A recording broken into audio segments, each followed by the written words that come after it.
You're seeing stars. I am. Because of that light that was on. I can barely see my computer screen right now. Let me see your computer screen.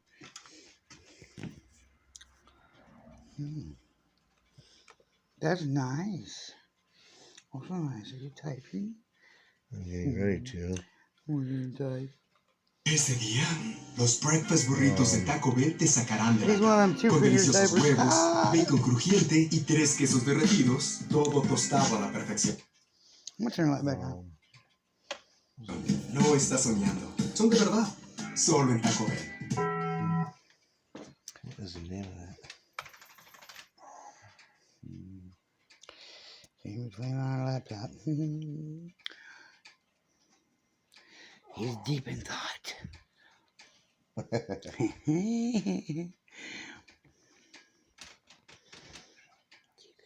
Deep in thought.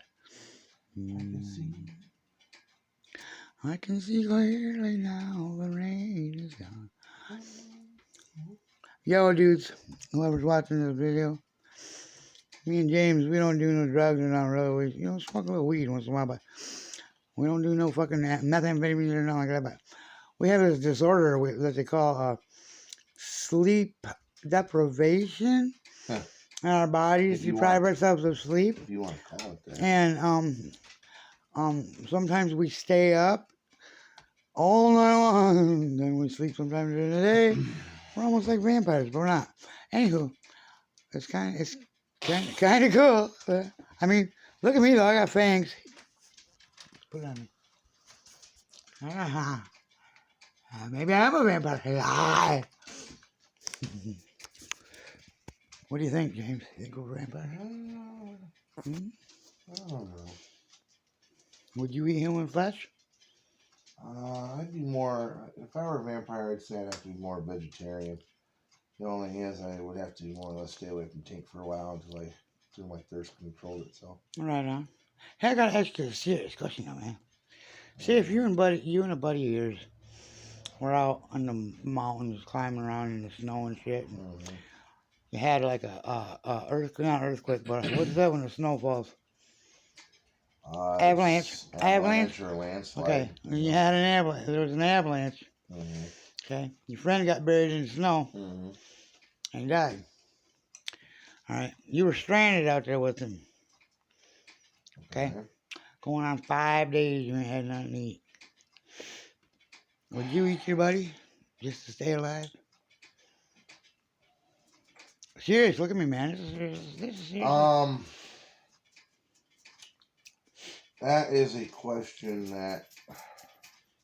I mean, I know we're not cannibals or nothing like that. Let's put it this way, and I'm hoping you're doing it on a sideways angle with your buttons facing up because. Oh, I can do that. If you're doing a YouTube video or something, which I believe you're trying to do. Maybe if you can put it on YouTube, I don't know how. I mean, I can. But anyway, turn your camera sideways. Hang on, let me get over here and get situated. This is a serious situation now. You know. I know shit like this really does happen. Anyway, you're asking me the question that you prefer to. All right, say if you and a buddy were out in the mountains, and it was snowy mountains, okay, you were climbing and shit, and there was an avalanche. Your buddy got buried and died. You couldn't dig him out. Okay. All right. Now you're going on 5 days stranded out there with nothing to eat, no shelter, no shit, no nothing. You know, you've already dug him up. You're wearing his coats and shit to try to keep warm, but you're hungrier than a motherfucker. And you dig through your pockets and all that kind of shit, and you find some stuff you can start a little fire with. Okay. Now, would you eat your buddy? I mean, would you cut parts of his body off of him that you think you could eat? And would you eat his? Would you to stay alive? To say that I wouldn't would be completely and utterly illogical. Logically, to survive and you have nothing, you would have to eat. And the only thing I'm sorry to interrupt you, but the only thing you got to drink is the snow around you. You have to get it to melt so you can drink the water. But you have no food. Everybody knows that you can survive at least a week without water, and logically 3 to 4 days without food. Now, if we were in the snowy mountains and there was nothing around and he was still alive, logically he would say, dude, if we're not gonna make it, or if I don't make it, I don't want you to not survive. You'd have to figure out a way to survive. All right. So logically, all cannibalism aside, logically, the logical idea would be to, yes, eat your friend if necessary. Right. Being that there would be nothing around, like you said, you're in the snowy mountains, you have no way to kill anything, you would have to adapt. And logically, I could say I would eat part of him to sustain, because it is meat. Now, be that as it may, I would probably hesitate, but in the long run, I would say, yeah, I would eat him. Is your head heavy? Huh? Is your head heavy? No. Why hold nothing? Put your hand. Because I try to more or less. I try to more or less, determine how I'm going to answer a question logically. Okay, but listen though. Again, I gotta interrupt you. You guys are in the mountains. You're climbing around in the mountains. You've got tools and shit. You got some kind of things you can use. Yeah, you have your basic survival kit. You're gonna have machete, knife, or whatever, some sort of blade. Not to mention if you're the type to try to survive out in the mountains like that, mountain ranges where it's snowy and that, right, you're not going to take a lighter with you for the simple fact it's going to. You probably got a lighter because you smoke. Well, here's the thing. Out there, you're not going to want a lighter. You're going to want matches or something, or a fire starter or something. Not to mention you're going to have something to put up as a shelter. You're not going to go without a shelter. Mm-hmm. You're going to have a carry pack of some sort, All right. But, and you will have rations. But here's the thing. Out there stranded like that, eventually you run out of your rations. Logically, to answer this question, I would say that I would use whatever rations was in his pack before I went after and ate him. Once the rations are gone, you got to more or less figure out what you're going to do to survive. Mm-hmm.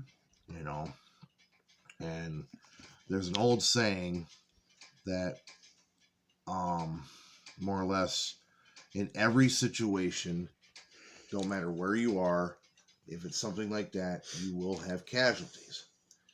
But here's the thing. The old saying goes, we must do what we need to, work together if we wish to survive. If your fellow man dies and you have no way of getting rations, yes, you have to come up with something.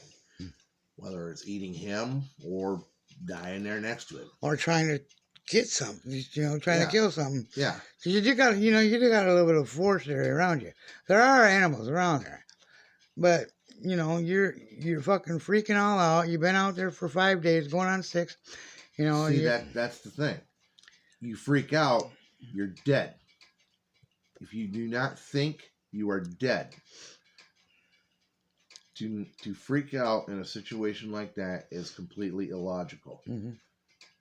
You need to more or less figure out how to adapt in a situation of fear.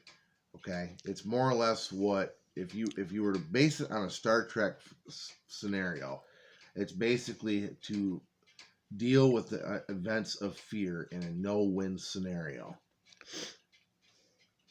It's kind of like his test of the Taraji Maru, which is more or less the Taraji Maru is more or less a simulation no-win scenario. You go into something and you get attacked, or you go into something and you're going to starve. You have to come up with a logical no-win scenario to more or less survive. If you can't do that, then you're done. You have no reason to be alive. Right. That's all there is to it. But to get back to your buddy, man, would you eat him if you had to? Logically, Mhm. yes, Okay. because you have to survive. Exactly. Right on, buddy. Now, I mean, some people will call that cannibalism, but it's not. It's survival. it's called survival of the fittest. You're Survival. fucking right, dude. You use your instincts to more or less base on how you're gonna do it. Mhm. Again, it's a no-win scenario. It's more or less a hypothetical situation. In the event that it happened, yes, you would have to do something, whether it's eating your friend or dying. Right. So it's just a matter of survival. Now, here's the thing: whatever you don't use, you more or less you're gonna have to pack up and take with you. You can't just stay there. And Right. Exactly. You gotta move. Logically, you have to stay on the move. You have to. Well, if you don't move, you're gonna freeze to death. Well, you can rest as long as you do it within a 2-hour period. You keep your fires on and running. Shit. Stuff like that. Right. Right. Yeah. You do what you have to survive, but you always keep moving. You find a way to the nearest location, and when you get there, you explain what happened. And if you have to, if there's no way to call or no way to do anything or like that, you send a telegram. One way or another, you get word to your people and to the people of those who the guy Ain't no was way you're with. gonna send a telegram out in the woods. Even in the mountains, there's what there's called lodges or checkpoint zones. Again, you're looking at a hypothetical situation with a no-win scenario. You have to figure it out as you go. If you don't, you're dead. That's all there is to it. Right. Right.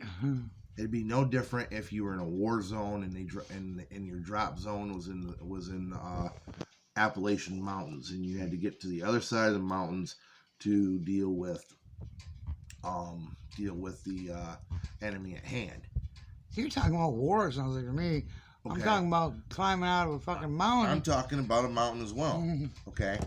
There has been times where they've had to drop people in cold areas, and people didn't even survive getting past that. They ran out of rations. You have to survive. It don't matter if it's one person, two people, you and your buddy, whatever. It's a no-win scenario. You more or less have to do what you have to survive. Logically, yes, I'd eat him. Anybody else would probably say the same as well. It all depends on what their morals are in regards to survival of the fittest. Right. And that's all I got to say about it. All right, buddy. It was good talking to you. I appreciate the interview. All right, later.